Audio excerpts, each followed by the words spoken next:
Here's a funny joke about three men and a witch.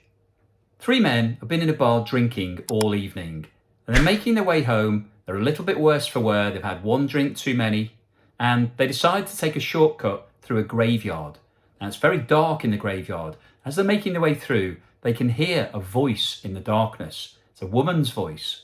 So they make their way towards the voice, and they find themselves at a well, a wishing well. And they look down, and there's an old woman trapped at the bottom of the well, crying out. So they shout down to her and say, "What are you doing at the bottom of the well?" She says, "I've fallen in. You need to help me get out." They say, "Well, we can't help you get out. We don't have any ropes or ladders." She says, "What you need to do, all three of you need to lower yourselves in here, and you can make a human pyramid, and I'll climb out on your backs." And they say, "Well, but how would we get out?" And she said, "Well, I don't care how you get out. I need to get out of the well." So they decide that doesn't sound like a great deal and that they're not going to do it. So they say, no, it's a trick. It's a trap. We're not doing it. We need to get home. We're going now. So the old woman says, "Actually, I'm a witch and you need to get me out or I will put a curse on you right now." So they look at each other and start laughing. "We don't believe in witches. There's no such thing as witches. You can stay down the bottom of the well, you horrible old woman." So they start to walk off. And as they're walking off, the witch shouts out from the bottom of the well, "You're all cursed. The first thing that your wife says to you tonight, you will do it, whatever it is." So they all have a think about that and start laughing and say, "Well, we always do what our wives tell us to do, so it doesn't matter." So they all make their way off in the darkness and make their way home.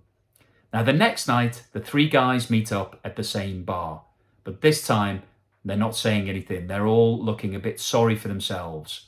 So after a long period of silence, the first guy says, "Look, I've got to tell you what happened to me when I got home last night. It's really terrible." He said, "I was going in and my wife was in bed and it was all dark. So I decided not to switch the light on, but I wanted to make myself a sandwich. So I went to walk through to the kitchen and I fell over and knocked over a lamp and smashed it. My wife shouted down from upstairs, 'Yeah, that's right. Why don't you just smash the place up?'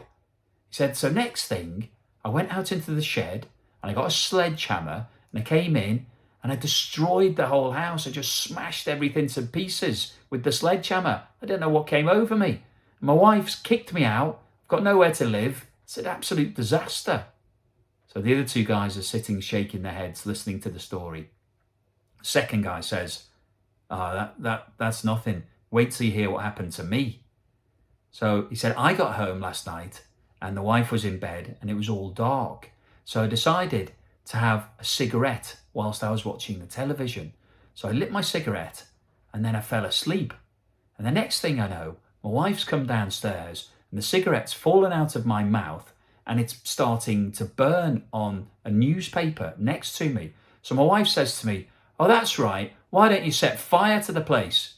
He said, so the next thing I know, I go out to the shed, I pick up a can of petrol, I pour it all over the house, set fire to the house. My house is burnt down. My wife has left me. She's kicked me out. I've got nowhere to live. It's an absolute disaster." The third guy is sitting listening to both these stories. He said nothing, but he looks worse than they do.